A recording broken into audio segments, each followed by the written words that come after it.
Says the webinar is now live.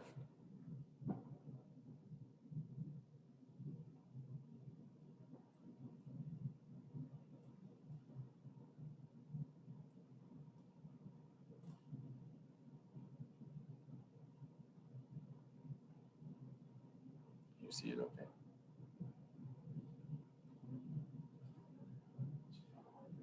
So welcome everybody. We're just getting things set up here, and 5 minutes to 5. And so we're gonna wait 5 more minutes. But we thought we'd turn it on so you guys could all get situated. Make sure your computers work and you can test out your sound. I'm talking right now, so you should be able to hear me.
Hi, we have not started yet. Hopefully you can hear me now. I'm just talking so you guys can test out your speakers. We'll start in just a minute.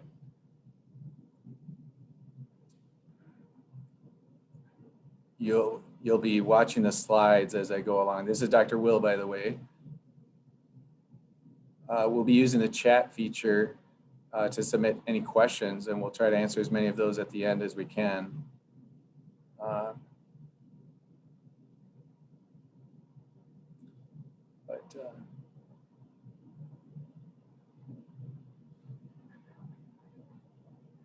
There'll be a brief poll at the end.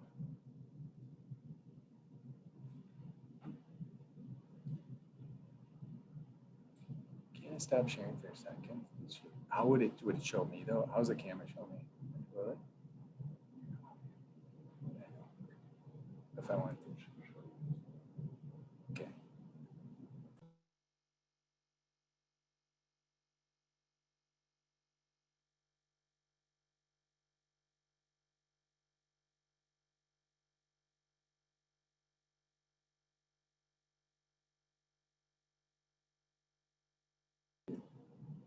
Hello.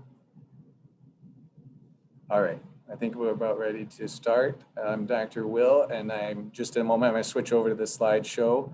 And then that's what we'll work off of. Again, there's a chat feature that you can submit questions as we go along.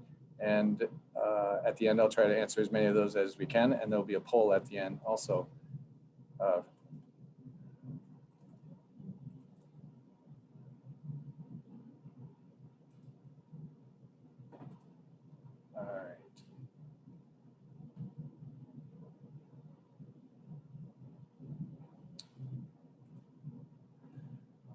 Okay, so welcome to everyone that's on. We have over 100 people right now online, and thank you for joining us tonight. I'm Dr. Andrew Will from Twin Cities Pain Clinic. The purpose of tonight is to cover chronic pain treatment options and hopefully find something that might work best for you and things that you can bring up to your providers in the future at your next appointments, or to share with your friends or family that might be having pain. It's not going to the next slide. Oh. So I am the founder and medical director of Twin Cities Pain Clinic and third generation physician from Bemidji.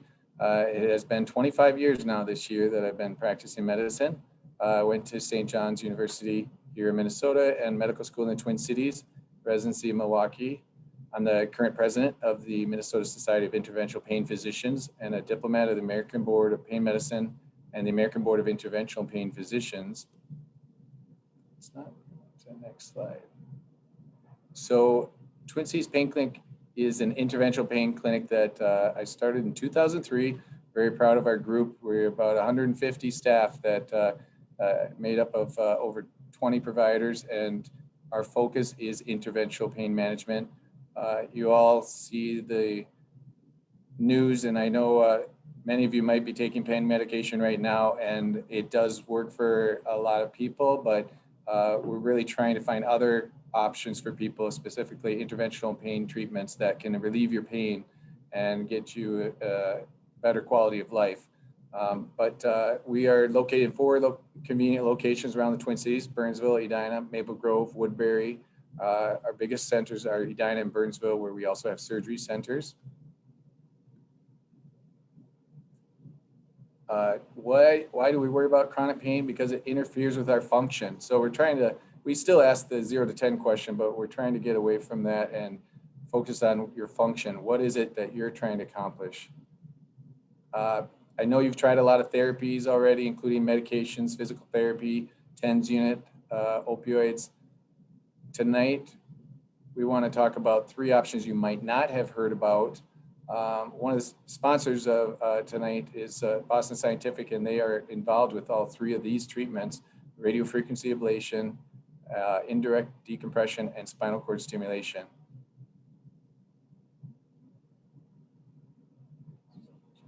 This doesn't, I have to flip to another page. So radiofrequency ablation, you may have heard of, some of you. If we talk about the course of interventional treatments, usually I start out with an epidural steroid, which many of you may have tried, cortisone injections. You can do the same thing for your back. You can do an epidural steroid injection to treat back pain or neck pain, and even knee pain, shoulder pain. Now, radiofrequency is the next option, I would say. It focuses on treatment of joint pain, and it's a minimally invasive outpatient procedure where we numb up the nerves that go to the joints. So just like you have knuckles in your finger, you have little joints in your spine, and those joints can hurt. And radiofrequency will numb up those joints so that your pain is alleviated. But so when you do an epidural steroid injection, that may help pain that's coming from the discs or nerves, but it may not help the pain that's coming from your joints. That's what radiofrequency ablation is for. And we do test injections first with some numbing medicine to see if it's the right treatment for you. If it does seem to be that way, we go in and numb up that nerve for, on average, over a year. So radiofrequency ablation. I added this because this is a new procedure that came out in the last year now. We actually also do radiofrequency ablation of the vertebrae. There's a nerve inside the bones of your spine that has also been found to cause pain, back pain specifically, and we can put a needle into the bone and cauterize the vertebrobasilar nerve and alleviate people's back pain. And if you're wondering if this is the right procedure for you, it's something we can determine by looking at your MRI to see if you have what's called edema or fluid in the bone. If you do, you are a candidate for this. So keep Intracept in mind since it's a new procedure and people really haven't heard about it. Next, though, let's talk about another really big new invention, and that is the Vertiflex. You see that purple thing off to the right there? It's a spacer, and many of you might have heard of spinal stenosis. I'm going to go to this next slide. On the left, you see a cross-section of the spine where you see the yellow dots in the middle. Those are the nerves that run up and down in your spinal canal, and they should have plenty of room. But then you look on the right-hand side where they're kind of red and inflamed, and in the middle, you see where they're kind of squished together because the canal is tight there. And one of the things that the inventors of Vertiflex figured out was if you put a spacer, that little purple thing there off to the right, if you put that between those bones, it actually props open your spinal canal and gives it more breathing space. So in the past, patients had to just consider surgery where the surgeon would open up the canal by removing a big portion of their bone off the back of their spine. So it'd be major spine surgery, which could destabilize the spine and end up needing a fusion after that.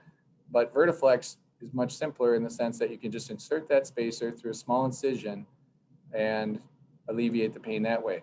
So how do you know if you need this?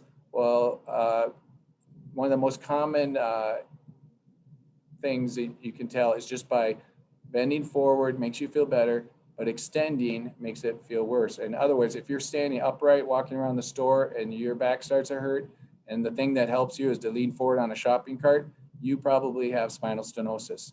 If you look over to the left, that picture, you see the nerve is not being pinched because the person's leaning forward, but on the middle picture, the person's leaning backwards and it kind of squishes that nerve. And then on the third picture, you see, hey, we can put this purple spacer in, which keeps it bent forward all the time so that even when you stand up straight, your spine is still partially bent forward at that specific level, which keeps your spinal canal open. This is an FDA-approved procedure done through a small incision, done as an outpatient, no major surgery, does not require any bone or tissue removal, a speedy recovery. The last patient I did for this really had about a 95% alleviation of his pain, and that was that night. You know, there was some incisional pain, but that goes away within a few days. Very low risk of any infections, and it can provide long-term relief. This is good for the rest of your life. And as I always mention, as a pain doctor, I am so fortunate because just about everything I do is reversible. So if they invent something even better in the future, this can actually be removed. So it's even though you can keep it forever, you don't have to. But over 10,000 patients have been treated since 2016. So it's been proven in a 5-year study. Probably the most significant number here is the one off to the right. 90% of patients after 5 years were satisfied in the IDE randomized controlled trial. So it has a high satisfaction rate. Now we're going to move on though to the main event, and that is the introduction of Boston Scientific's new spinal cord stimulator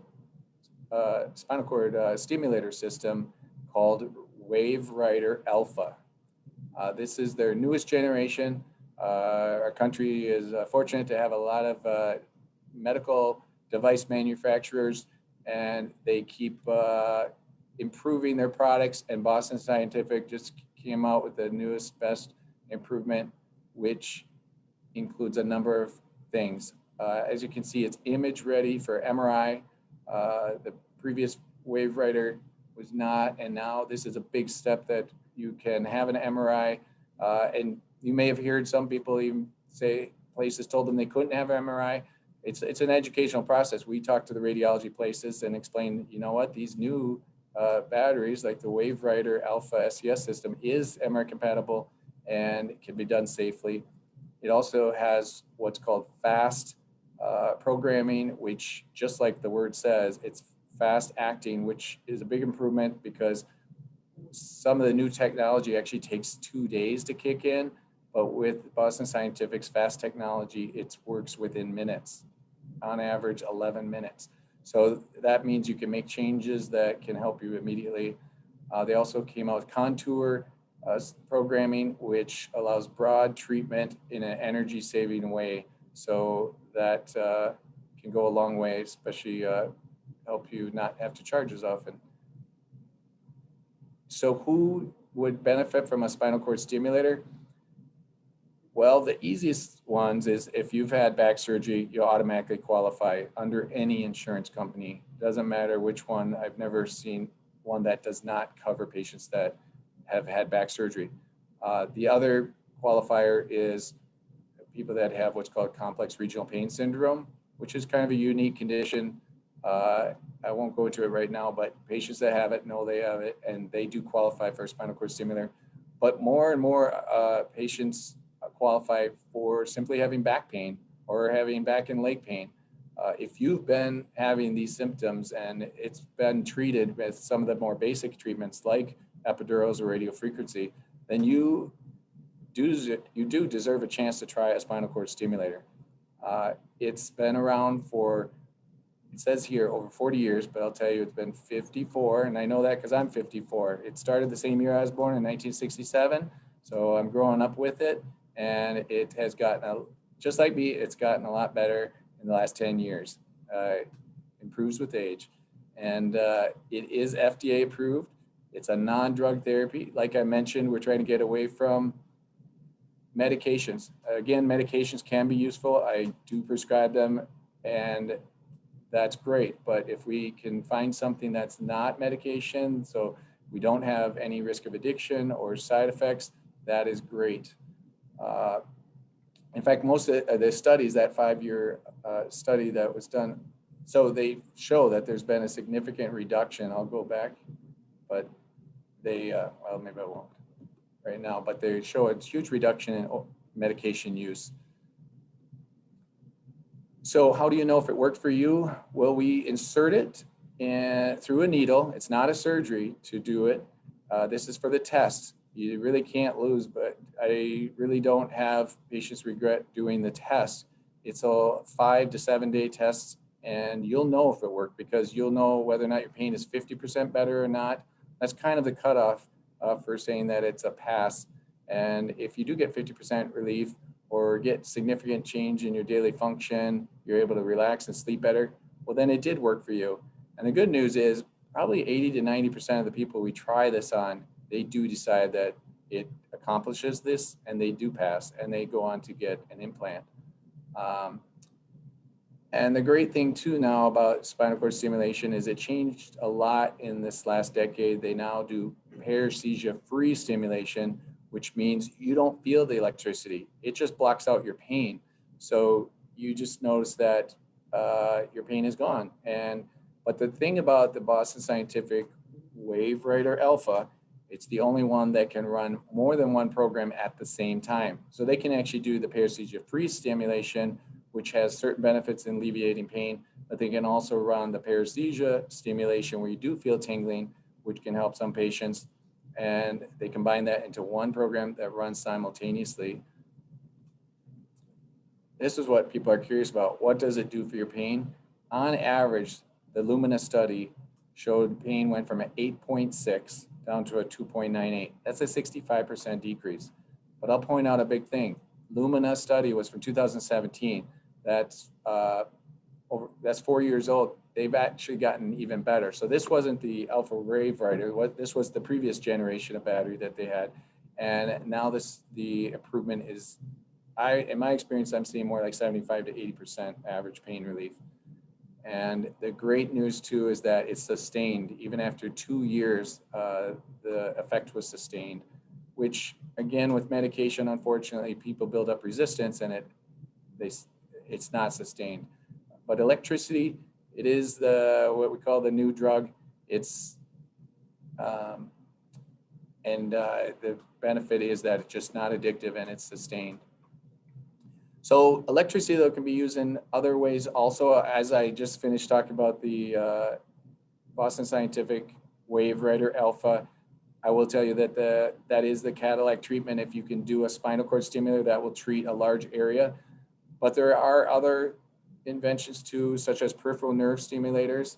Sprint came out with a different kind this year that can be used for touch-up. The idea is still electricity, but they use a small thin lead like the one in the picture there that the person is holding in their hand. And that's inserted through a needle up next to a nerve, maybe next to your knee or your shoulder, and can even do this to some of the nerves of the back. And it is battery powered. As you can see in the pictures down below, the battery is taped to the skin and the energy goes into the nerve for 60 days. So it's a temporary stimulator. And it's a good option for people that cannot have an implant or have just a specific area of pain. And the great part is that of the people that respond during the 60 days, 75% of them will go on to get ongoing relief to some degree. And I'll also add, though, when I keep saying medications, I'm talking about oral medications taken by mouth. But the intrathecal pain pump is another way of delivering pain medications, really in a safer way, because it's delivered consistently throughout the day, 24 hours a day, into the spinal fluid. You need much less pain medication when you have an intrathecal pain pump, because 1 milligram a day through this is equal to 100 to 300 milligrams of opioid medication by mouth. So you can get by on less medication, which often means less side effects, less risk of complications such as overdoses. And so this is a good option that we are proud to offer, because there are not many places that provide all of the options like we do. And pain pumps are a specialized treatment that we do, and we've been doing for well over 15 years. Next, I'd like to introduce our special guest, Justin Mignard. And Justin is a very impressive gentleman, and Justin and I met a few years ago, and I'm happy to see him again and see that he's doing well. And he's going to tell you about his experience with chronic pain and what some of the modern technology has done for him. So I'm going to turn it over. Thank you very much for having me, sir. So if you could please bear with me. So this is also the night of my only daughter's quartet string performance at school. It's the last one of 8th grade, and then she's on to high school next year. So I ducked out and am joining you all from the parking lot. I apologize for the very bad lighting. I didn't realize it was going to be so dark so quickly. I'm a chronic pain patient. I have been for a long time. My pain is a result of my time in the military. I was in the Army. I was a special operations Arabic interrogator for just about 15 years. And during the time I was in the military, I deployed multiple times. I was injured multiple times, just like everybody else. And the injuries, the majority of my injuries were spine or back related, and they go back a long time, almost the full span of my military service, back to my initial injury, which was on September 11th, 2001. At the time I was stationed in Washington, D.C., and I was a sentinel with a two in the unknowns and a presidential escort assigned to that unit there in D.C. when the planes hit the Pentagon and the World Trade Center, and myself and a big group of people were the first responders at the Pentagon. And I was trying to reach a woman that was trapped underneath several floors of debris when the building collapsed on me. I had a resulting injury was a compression fracture in my spine, and lots of nerve damage. So after that first injury, I had my first surgery as a first reparative back surgery. And then about 14 months after that, I left on my first rotation to Afghanistan. In Afghanistan, I fell out of the back of a helicopter out of a Chinook and landed on a target's roof, and I broke my back.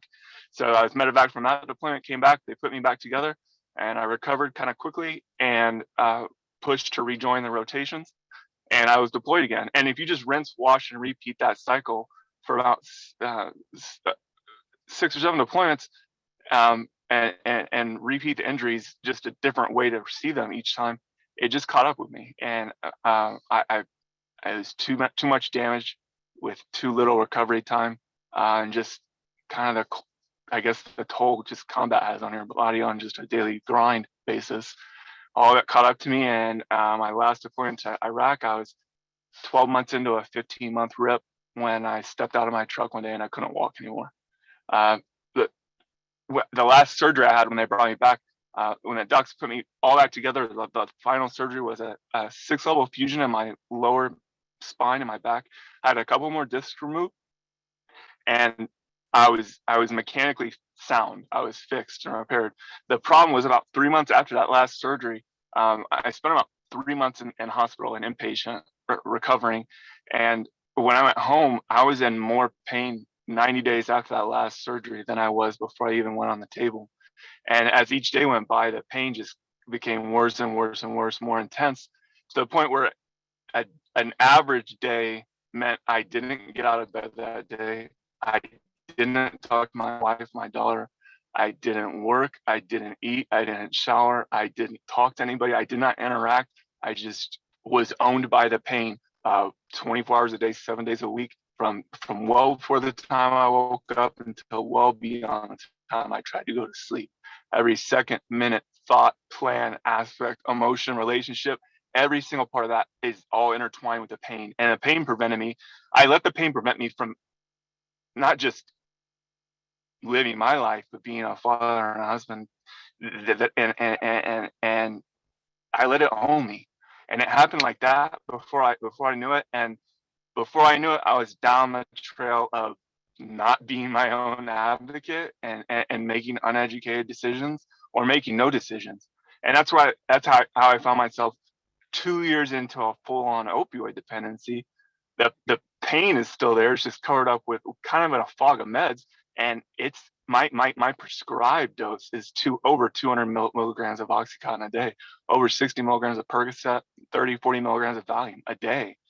So I went from the pain owning every second, minute, thought, plan of every day, to then the pain meds also owning, because and now the pain doesn't just prevent me from getting out of bed. Now, before I even try to get out of bed, I look at the clock and see what time it is. Is it 9? Is it 10? Is it 11? When was my next refill?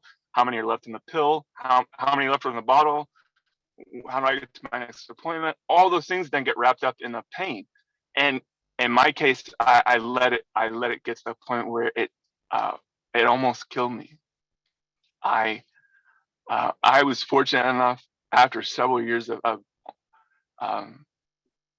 failing at everything at life, I was lucky enough to get a referral to an interventional pain management.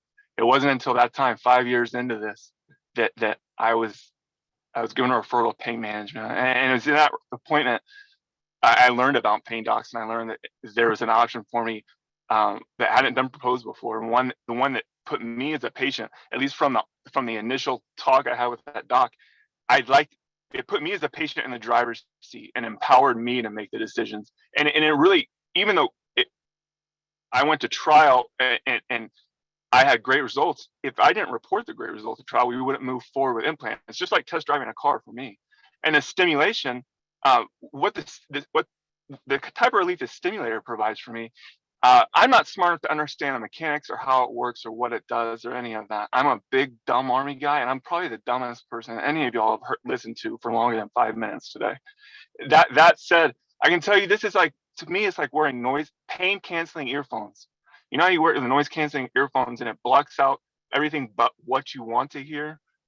The stimulator basically blocks out enough of the pain so that the only thing I can hear is what I'm doing. And what I'm doing is trying to take advantage of a second chance at being my daughter's dad and a husband and a contributing member of society. And not letting the pain own me every second, minute, thought, plan, every aspect, every day. And don't let the pain meds own me. It's been over 9 years since I've had to rely on anything stronger than Advil, because the stimulator keeps my pain. It doesn't make it go away. It keeps it at a level where it becomes a footnote to my day as opposed to the header. It keeps it I can be at a 3 or below on any given day. And that's out 3 out of 10, 10 being the worst, 1 being the least. If I can be at a 3 or below on any given day, completely off the pain meds and solely relying on the relief I get from the stimulator and exercise, I'll take that 3 all day. God bless America. A 3 or below for me lets me look forward to my daughter's string quartet performance at school. It lets me look forward to her weekend soccer games. Being able to live with the pain and making it a footnote gives me the ability to try to fix all the stuff that I messed up when I was letting the pain own me. And while I still have it, as long as I can keep it a footnote or in the rear view and the second chance that I have in front of me, then I know I'm in a good place. I'm able to do that because I keep the pain at that manageable level or non-existent. Sometimes I can get to a 0 if I want to. If I'm like in the optimal target zone, I can get to a 1 or a 0, but I don't need to be.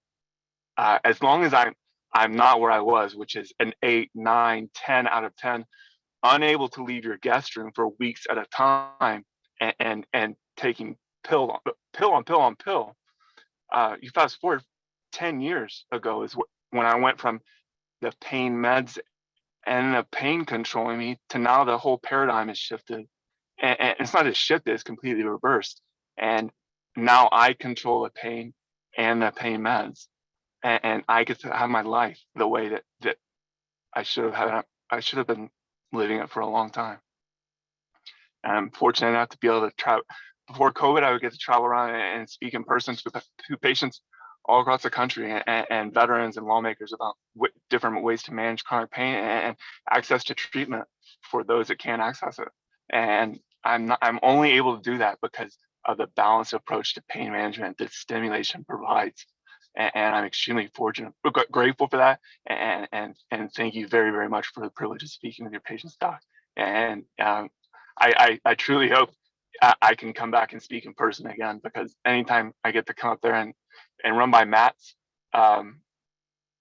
and get the Juicy Lucy and bring back cheese curds for my family, they know it. They love sending me in Minnesota. So I hope you all are well, and I look forward to hoping seeing you in person sometime soon. Thank you very much, Justin, and thank you for your service. We are so lucky to have you, and I just got to tell you that's the most common message that came in on the chat. Thank you for your service. That's quite the story. Thank you very much. It's really a privilege. So I'm going to talk, I'm going to answer some chat questions now. Hopefully you can all see me. I wish I could see all of you, but here we are in the middle of COVID, and hope you all are staying well. And I guess we've all gotten used to these video types of meetings. So hopefully your computers are all working. You've gotten them all tuned up for this. So I have a bunch of chat questions that I'll go through, and keep them coming if you have. I kind of breezed through a lot of the things, so we actually have plenty of time here to answer questions. And so we'll start with what exactly is that metal that goes in your spine. I will tell you that just about every device that we put in is made of titanium. So very hypoallergenic. I know people worry about that. But whether it's a stimulator battery like this, which, they're just these little things, a little bigger than a silver dollar, or if it's the Vertiflex, that's also titanium. That's what this person's specific question was. For a little show and tell here, I actually do have a model of what Vertiflex looks like.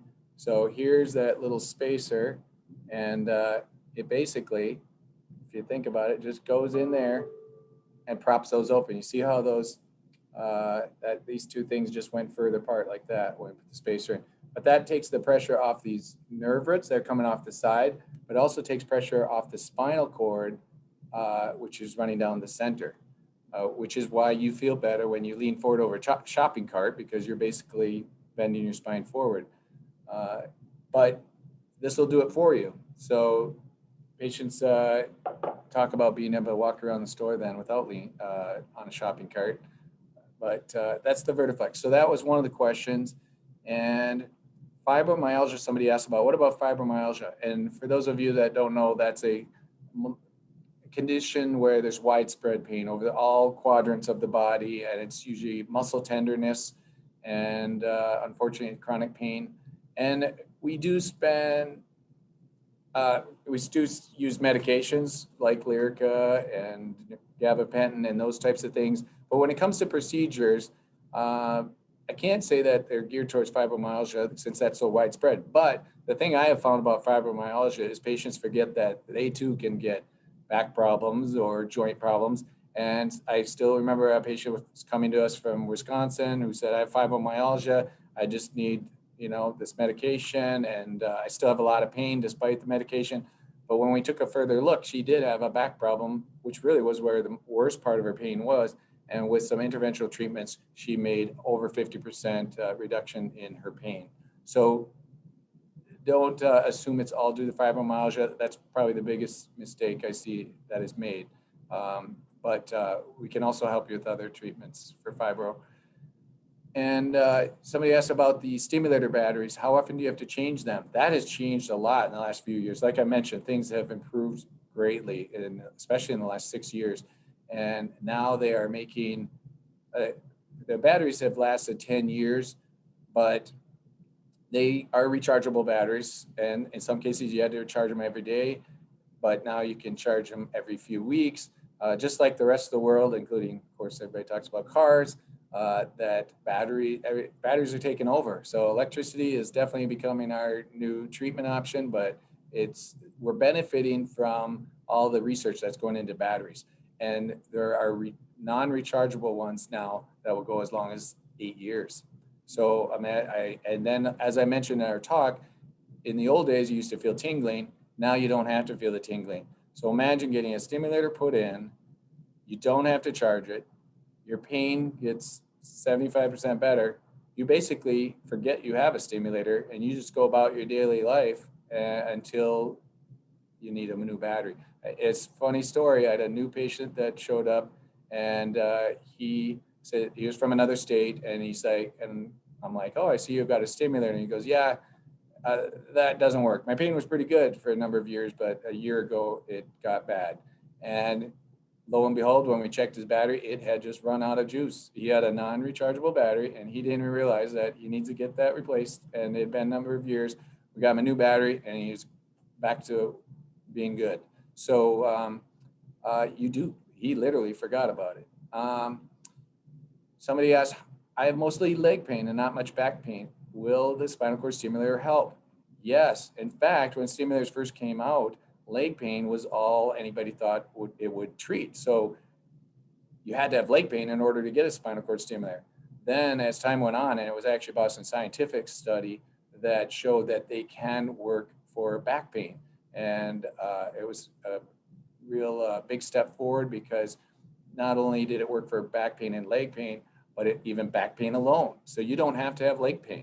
In fact, that's probably the more common problem, is people have back pain with no leg pain. You still qualify for a stimulator. And I'm gonna go to another questions.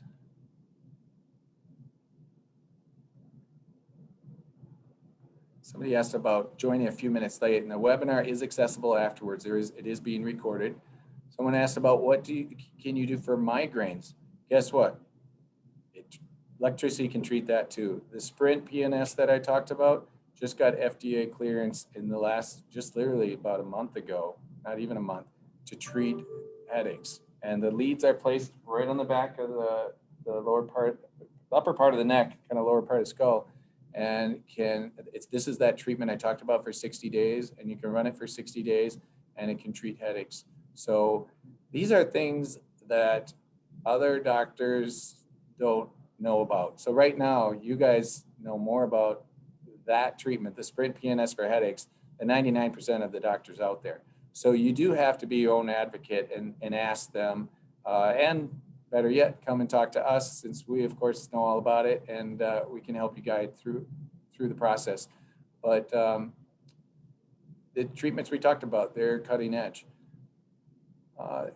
Another person said, I love my pain pump. Thank you. Glad to get that feedback. You know, everybody has to find the right treatment for them. It goes back to that old saying, why do you find what you're looking for in the last place you look?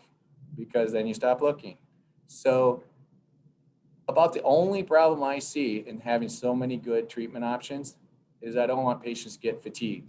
Because, you know, if I put it simply, people, of course, before they even come to see me, they usually have tried physical therapy and they've given it time and maybe taken some Advil and those types of things. But then they come see us, we might look at doing epidural steroid injection. And then you're talking about doing radio frequency next. And then now you've got these new options of trying Intracept or Vertiflex, and then a stimulator, and maybe then a pump. But you can see, imagine if you're going through all those, like the patient that said they loved their pain pump, I guarantee you they tried a lot of these other things.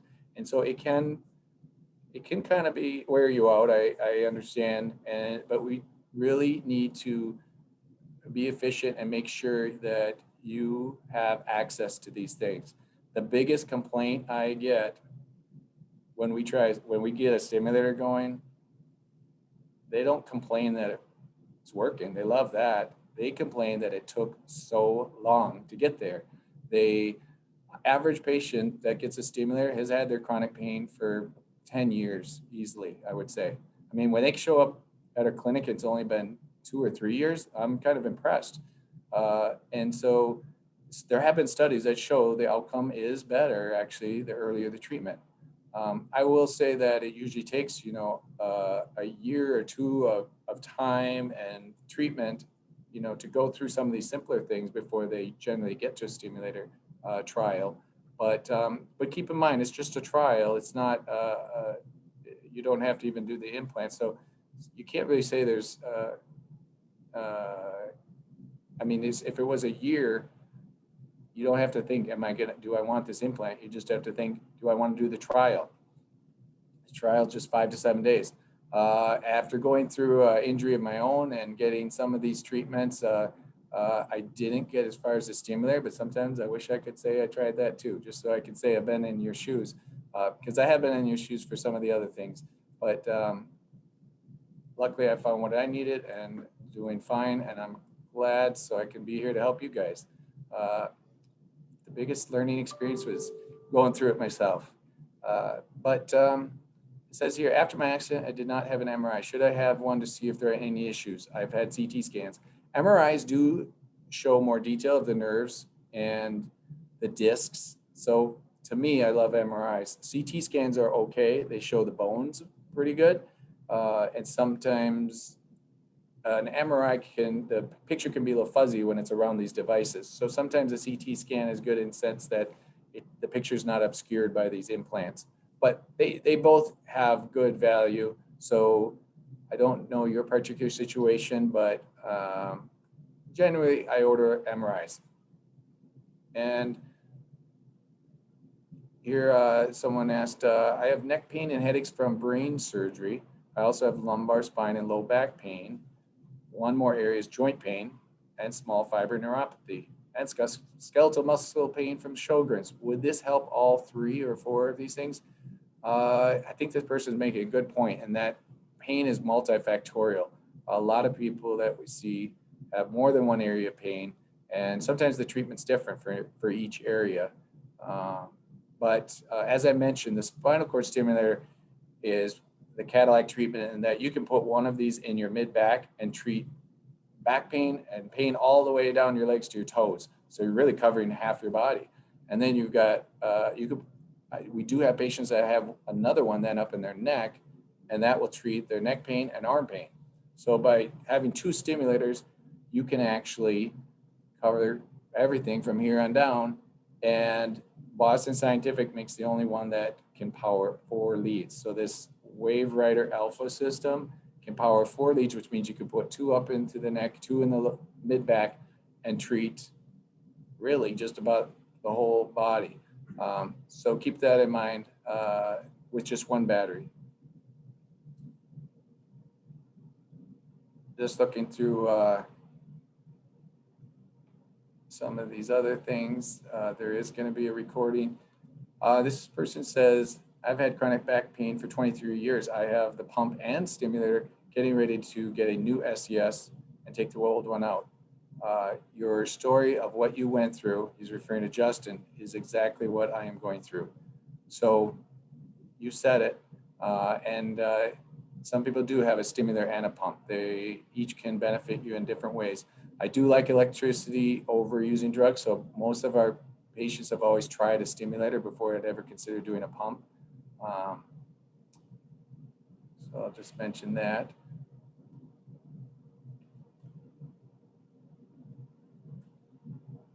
Says the pain, this patient says the pain has totally controlled my life along with opioids for 8.5 years. I'm new to this and can't wait to be at a 3, a 4, or a 5. They're saying on a scale of 10, one of these days. You give me hope. It is impressive that, you know, on that one slide where I showed, the pain goes from an 8.6 down to 2.98. So it's, the interesting thing is that chronic pain used to be one of those things that we just thought, you know, you have to put up with it. But just like some other ailments that we get, we're starting to make such new strides that it can be treatable. It's curable. Someday we hope that pain will be something like an ear infection. You get an ear infection, you don't expect to have that forever. You expect the antibiotic to just take it away. Someday pain's going to be that way. I mean, definitely these treatments that we have now are just head and shoulders above what was available 50 years ago. Even though we said, hey, 54 years ago, the spinal cord stimulator was invented. But back then, I mean, you carried around a suitcase and that powered that thing. And they had lots of wires and such, and actually only had 2 little electrodes at the end of those leads. And I'm not sure that you guys can see this very close. I'm going to hold up close to camera, but see the electrodes are on the back of the spinal cord there. They lay in the epidural space, but there are 8 electrodes on each lead. Generally, we put one on the left and one on the right. And Boston Scientific makes the only one that has a 16 contacts on each lead, which gives you that many more options. But that's a huge improvement over the old days when it was just 2 contacts. So we've come a long way, and we definitely have further to go, but we're getting there. So hang in there. What is indirect decompression? That is the Vertiflex device that I mentioned, and they're calling it indirect because in the other option, I'm going to put it this way. Here's your spinal canal. What a surgeon will do is they'll cut off all this bone off the backside. So instead of having your spinal canal be like an O, it's like a U shape because they've cut all the bone off the backside. Well, that'll give you some space for your spinal cord to breathe. But the problem is it also destabilizes your spine, causes a lot of pain because you've had a lot of bone cut out, a lot of muscles cut to get there. Whereas if you can accomplish the same thing by making a small inch incision and then slipping this down in between and achieving the same results, why would you want to have open back surgery? So it's indirect in the sense that we're not being as direct as surgery where we're opening up the canal. We're just spreading apart the bones, which indirectly opens up the canal. Is it only titanium? Yes, but there are, if you have sensitivities, they do have a whole list of, it's what I'll call the ingredients that you can bring to an allergist and they can test you for everything. This person says, I have idiopathic peripheral neuropathy. Feels like rocks in feet and pain and discomfort. Have tried Lyric and gabapentin, but still there. What do you think I should try? Thank you. That is interesting. You know, for people that don't know, peripheral neuropathy is where the nerves on your feet just start to slowly be damaged over time. Most common one being diabetes. This person has idiopathic neuropathy, which means we don't know what's causing it, but it still feels like those rocks in the feet. In fact, when I was in med school, when we rotated through geriatrics, the doctor literally made us put rocks in our shoes and walk around like that for an hour just to help us understand what it's like to get neuropathy. So I'll never forget that. It definitely sinks in. They also made us wear glasses that had tape over them, so our vision was blurred. So I'm got a taste of what the future is, you know, that it's, but the good news is, I think it was about 2 months ago, literally, this shows you how fast things are changing. There was FDA approval to use what's called high frequency stimulation, which is a spinal cord stimulator to treat diabetic neuropathy pain.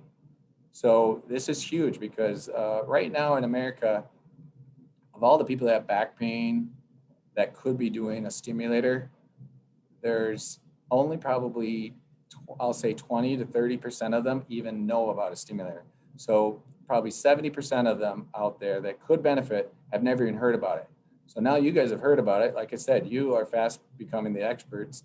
You can tell others, you can tell your doctors, you can tell your friends and family about spinal cord stimulators and what the potential benefit is. That tell them that there's a test you can do just to find out if it's the right thing for you, and that it is now approved. The government, the FDA said it's approved for peripheral neuropathy. Now, guess what? I've done that for years. I've used stimulators. I already didn't think of that all on my own. I'll pretend I did. It works for neuropathy, and we've been doing it. But the thing this does now, once it gets approved, it makes it so much easier to get your insurance company to cover it. Because some of you have some insurance companies, I won't name which ones, but there's some that I know are very hard to get it approved, and other ones it's easier. But once the FDA approves it for diabetic neuropathy, they have a hard time saying no. So one of the questions I saw on here was said that their patient said that their insurance company said it was experimental. That is code word for them to say it's new and we don't want to cover it because these are not cheap. I'll admit there's a cost to them, although the cost is made up fairly quickly. There are studies that show like a pump will pay for itself in less than 2.5 years because it saves you from a lot of other treatments. And the same thing with the stimulator. I would say it's less than 2.5 years. I would estimate it's less than 2 years to cover its cost because people take less pain medication. You don't need the recurring injections or physical therapy. But insurance companies still, people switch insurances all the time. A lot of times it's tied to their job, and if they're changing jobs, they change it. So the insurance company really doesn't, I don't know, they don't see this as a long-term issue. They think, you know what, I'm just looking at today. They're not thinking 2 years from now. If they had to think about it long-term, I think they would all cover it. But because they're looking at short-term, they're going to resist. But now that it's indicated for diabetic neuropathy, you'll have less problem. That will be covered. I'm just going to talk to my friend here, Jeff, if there's any specific questions you think I should be going to, or are we covering any? I'll just keep going down these otherwise. I have another 10 minutes, so I'll keep going, but I'll just pause to say the thank you for those that came tonight and watched. And I appreciate what you're going through. I wish I could find a solution for all of you. And like I said, we'll keep looking until we do. And hopefully it's something that as simple as a stimulator, something that's low risk, less invasive. That's what we're all striving for, find that treatment for each of you. And everybody's an individual. So the only way to really know your specific situation is if you do come in and talk to myself or one of our other 20 providers, and we really pride ourselves on being experts in interventional pain management, so we can help find what you need. And so thank you. All right, so it is Twin States Pain Clinic. You saw, we're easily found, or you can Google me, Dr. Will, W-I-L-L, Andrew Will, and find us very easily. And so I'll go on and do some more questions though. Is there any medical tests you can't have if you have the implanted WaveWriter unit? Not really that I can think of. I mean, it becomes part of you just like a hip replacement, you know, it's not, shouldn't get in the way of anything. Since they're MRI compatible, you know, that was one of the big hangups, was that people couldn't have MRIs, and MRIs have become so commonplace that that was a limitation, but now it's not. And so you don't have to worry about that medical test. I can't think of any other medical test though that you couldn't have. So that's good. Can you put a Vertiflex in after a disc is removed? If you're talking about at that level, like if you've had a fusion at that level, then no. Well, you shouldn't really need it, because if the disc is gone and you're stable at that level, you don't need anything to push it further forward. Like, it's already been fused in the ideal situation, hopefully, you know, as part of that surgery, they would have opened up the canal. The disc can be flattened out, like a lot of you and all of us will get degenerative discs over time and they get flatter. I don't think that's what you're talking about, but it doesn't matter if your disc is flattened out, or even if you have a disc herniation at that level, you can treat even more than one level. You can treat two. And I'm thinking about the Sprint PNS system. How is that installed? I've had horrible pain getting cortisone shots and don't want to repeat that. So the Sprint PNS system is inserted through a needle. It would probably take all of, you know, it depends on which nerves we're targeting, but we're talking about a procedure that's less than 15 minutes long. Of course, the same is true for the spinal cord stimulator. You know, the speed is not what we're going for, so it's not a race. These are placed very carefully, but I can place 2 spinal cord stimulator leads in less than 10 minutes. And there's no incision with the spinal cord stimulator trial. And just like that, the Sprint PNS system also is just inserted through a needle and put in position next to a peripheral nerve. So it's just a difference of either putting it next to your spinal cord or next to a peripheral nerve. And it's not as scary as it sounds, you know, although I don't want to make it sound too easy. I do want you to think I'm doing some magic here, but the truth is, you know, you guys all, I don't know, drive on cars. I know it sounds scary if you say we're going down the road right next to other cars and other cars are going the opposite way, but it's it's that easy that I can put the stimulator leads in right next to the spinal cord, and it's no different than driving down the road for me. We stay in our lane, put it in the epidural space. With peripheral stimulation, we can see with ultrasound, we can see the nerve that we're going up next to. I can place it right next to the nerve. I can even put on different sides of the nerve. Just did one of those last week where we put in 2 leads. I found that the one got better stimulation on this side of the nerve than the one on the other side of the nerve. But I could see exactly what I was doing. So when I put in the 2 leads, I made sure one was on one side and one was on the other side. But so when it's like they said, they put quotes around the word installed. It's not implanted long-term. It's a 60-day treatment. But like you saw in that picture, it's like barely thicker than a thread. So the needle's very skinny. We certainly numb up your skin in all cases. For spinal cord stim trials, we do sedation most of the time. But you know, I just did it for someone without sedation and just numbed up his skin. And like I said, we were done in a few minutes, and he actually did just fine. We were talking during the procedure. It was all good. I have CRPS. My pain level was high. The spinal cord stimulator saved my life. That is great news. Thanks for that feedback. I do find that certain conditions like CRPS are really good responders to stimulation. And again, the complaint is Why didn't anybody tell me about this before? They just didn't know. So again, you have to spread the word. Go out and spread the word. I feel like I do all the time. I probably wear people out talking about it. I was staying at a bed and breakfast, and we were having breakfast in the morning. That's the whole idea behind bread and breakfast. And these other couples are there, and then we're going around the table talking about what you do. And I started talking, and before you know it, I'm talking about spinal cord stimulation, and my wife kicks me under the table because I was doing it again. I was just going on and on about it. But it's so exciting. It's so fun to be a part of this. I just feel so lucky because it's a new generation of treatment, and it's just so much safer. I feel confident that it's going to be a great long-term treatment for so many people. And I started doing this back in about 2007.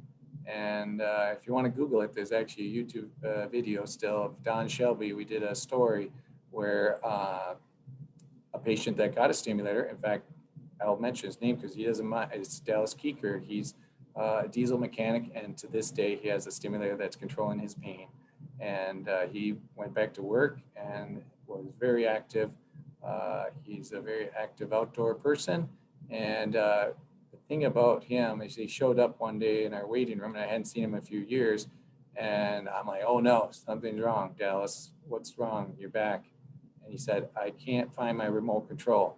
You just need a new remote for a stimulator. So it can be a long-term treatment. But the thing I was going to tell you about, I guess, Don Shelby thing is in there. I did mention that I said electricity is the new drug. And for those of you who are from the 80s like me, there's that song goes through my head, Huey Lewis, I want a new drug. Electricity is the new drug. So, and we're using it in different ways. Spinal cord stim, peripheral stim. So like I said, I love talking about it. I could keep going. I'll answer a couple more. And but again, thanks for being here. So if anybody has to go, I understand. But I'm going to keep going with a few more questions. I've had 2 lumbar fusions and currently have a neurostimulator. My biggest problem is burning pudendal pain. I get no relief from the stimulator, and I've had probably 25 facet, nerve, and epidural injections. For CT, I also have severe arthritis at S1. Which of these interventions have been shown effective for pudendal pain? That is a tough one. So for people that don't know, pudendal nerve kind of feeds down in the, we'll say the private area, and there's the injections for the pudendal nerve. But this brings up another thing is that it again involves electricity, and I haven't even mentioned it yet tonight, but there's a stimulator called DRG, and it targets the nerve roots. So there's the spinal cord. We've talked about treating the spinal cord with electricity. We've also talked about treating the nerves way out in your arm or hand or legs with peripheral stim. But what about just the nerve right here? It can be stimulated by putting a stimulator just next to this individual nerve. And we can target the ones that go to that same area as the pudendal nerve. And that has been quite effective. I can tell you that I've had patients that had surgery down there for pudendal nerve, and it didn't really end up alleviating their pain. In some cases, they had more pain, and we put a DRG stimulator in, and it actually blocked out their pain. So that's been very successful. Is the stimulator effective for failed spinal fusion? Yes. So like I mentioned earlier in the talk, every insurance company covers it for failed back surgery syndrome, which is just a fancy word for saying I had back surgery and I still have pain. So if you're out there listening and you've had back pain, or you know somebody that, or if you've had back surgery or you know somebody that has and they still are talking about having pain, they qualify. And like I mentioned, there are certain conditions that respond best, and I would say that is one of them. If you've already had spine surgery and you have pain, it's very likely to help. Has anyone still complained of pain after any of these procedures or the procedure not working? And do they work with chronic pain syndrome? It doesn't work for everybody. We're still looking for the cure for everybody. But as I mentioned, 80 to 90% of people we trial this on, it does work for the spinal cord stimulator. So that leaves 10 or 20% who it didn't work for. But I can tell you, even those 10 or 20%, they're not mad, they're disappointed, but they don't regret trying it. Like I said, the only people that are really upset are just they're upset that they didn't hear about it earlier. Um, and then I'll also point out that because there have been so many improvements, that if you did try a stimulator 5 or 10 years ago, they've changed a lot.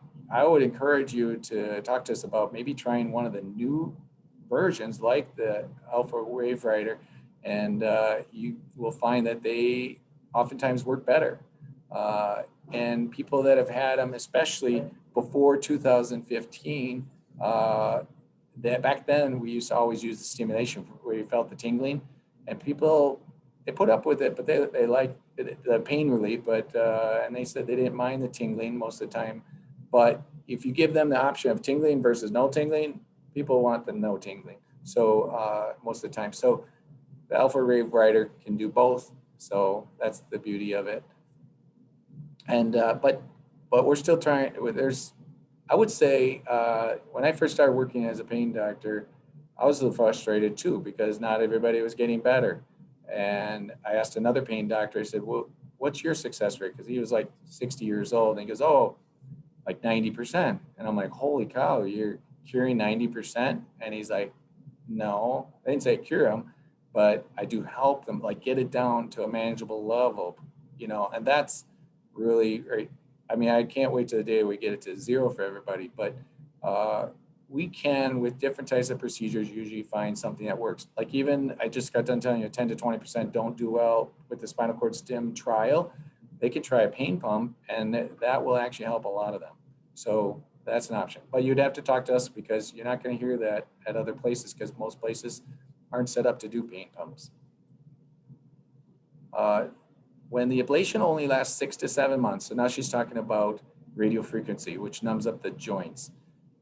If it only lasts 6 to 7 months, does that mean it's not working as well as it should? Should a different treatment be considered? You know what? If it's working really well for those 6 to 7 months, I'd say that's great.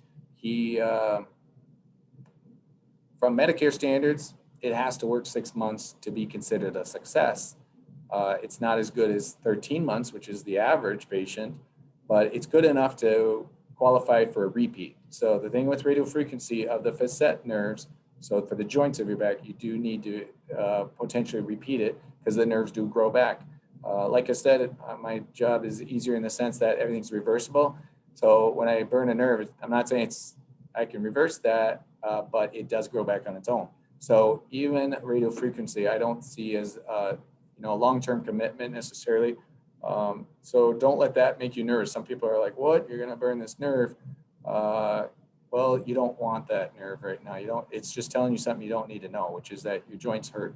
And if we turn that off, problem solved. Because in my business, we're treating pain. I'm not treating arthritis. I can't make your joints normal again. But if I block out the pain, you don't care. In fact, it's interesting if you look around your friends and family, if they actually did an MRI or X-ray of their joints or back, they would actually find out they've got a lot of the same arthritis changes that you have. They just don't have pain.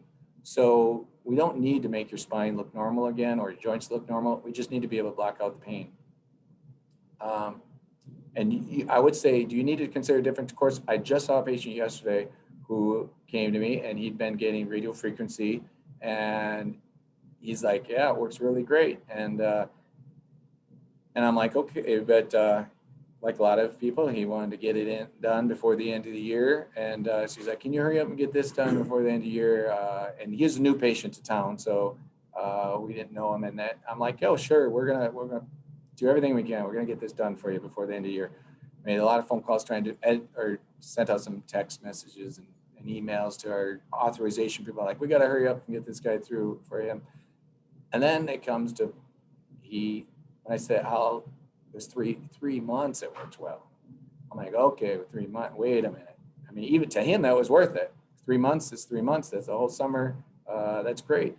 But is that adequate?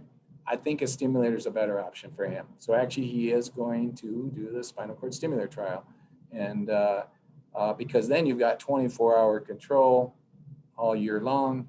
You don't have to get poked anymore. But not to bash the radio frequency. I mean, if you're getting good relief for at least 6 months or a year, that's I think that might be easier. I mean, some people prefer that because they don't have to have an implant. Does the spacer, the Vertiflex, act as a fusion, or do you have bending freedom still? You still have freedom to bend, but that level you won't notice the difference. You're just going to feel better. So she's just talking about Lori is talking about the spacer. It doesn't, it can be removed. So it's a big difference from a fusion. Once you have a fusion, a spinal surgeon fusion, you can't undo that. But with Vertiflex, you can. So keep that in mind. What can happen if you almost have no disc in my neck? Doctor's only talking about somewhere putting it. I'm missing it. I have numb, painful hands, arms. Could it help for sure? Like what % is successful? I will say this, Vertiflex is only for the lumbar spine. I guess I should emphasize, but that's where spinal stenosis is the most common. We don't do it up in the neck, but all these other things pretty much we're doing on the neck also.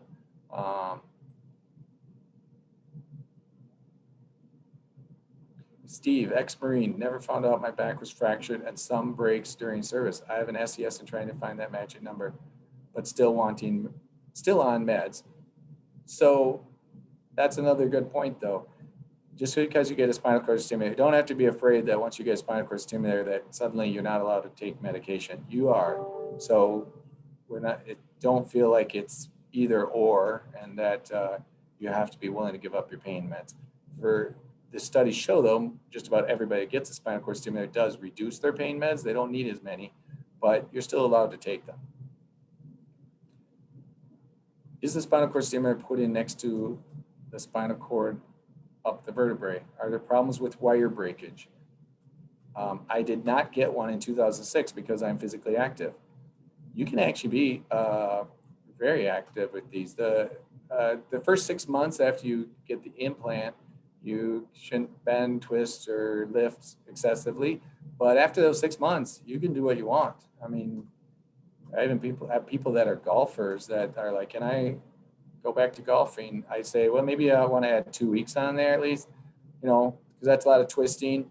But you are allowed to be pretty as much as active as you want to.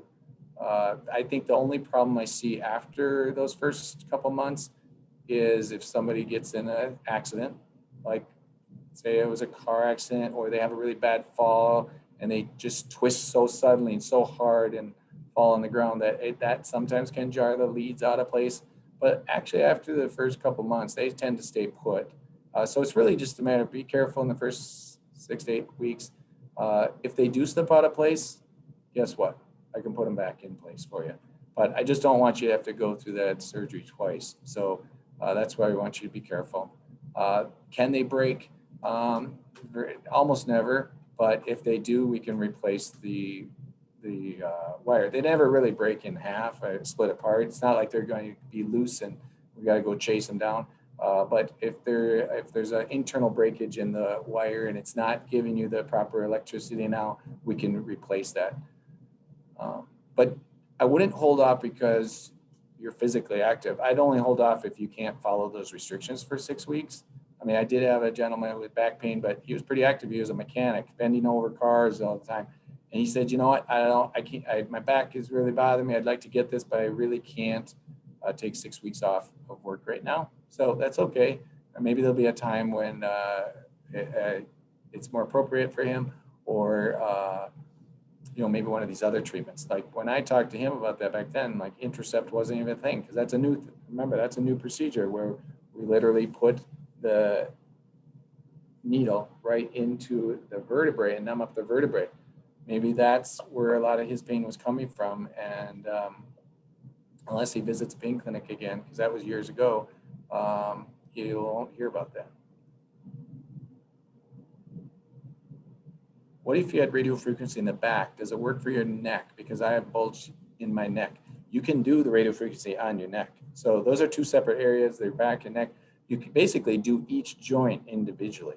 So there's a few more pokes with radio frequency, but it's worth it. If that's your pain, where your pain's coming from, we'll find it. And we find it by numbing it up with just some lidocaine first. So Today, for instance, I did this exact procedure on a patient where he had upper neck pain, and we just numbed up those joints on one side up here and literally had 100% pain relief for an hour. And so that proves that's where his pain's coming from. And so now we're going to set him up to do spinal cord stimulation. Oh, we're going to launch a poll here. Where is that? Oh, next to. Here is the poll. So how do they answer this? Right on the screen. Are you currently a patient of Twin Cities Pain Clinic? That's the first question. Yes or no. Thank you for signing in. Are you interested in more information on any of the treatment options discussed? Yes, spinal cord stim or Vertiflex or injections or radio frequency. How did you hear about this event? And there your choices are. Oh, here goes the launching the poll. Hope I didn't wear you guys out. Some of you are still listening and can do the poll. So that last question implied, we're curious to know how you heard about it because it's hard to get the word out. So again, I encourage you to talk to your friends and families about these options. If it's not for yourself, they might benefit. Not everybody has the time to research this stuff. So it's amazing when patients come in and it's not the patient that found us, it's their spouse or their friend, and that's how they found us. So getting the word out. So even back when I started doing this, like I said, 2007, back then the statistic was only 10% of patients that could have a spinal cord stimulator were hearing about it. So 90% of people didn't know. So we really had to get the word out. Well, now I feel like more and more people, a lot of people know about it, but it's still only like 30%. And guess why the number is probably going to go down to where only 10%, maybe it won't be that bad, but how could it go back down to where only 10% of people that would benefit hear about it? I'll tell you why, because it's not that less people are hearing about it, but more people qualify. So the number of people that qualify for a stimulator today is so many more than back then, because with the improvements, like I mentioned, insurance companies are starting to recognize the value of it and are approving more and more people. So it would have been a big challenge back in 2007 for you to get a spinal cord stimulator for back pain alone. But now that is not difficult.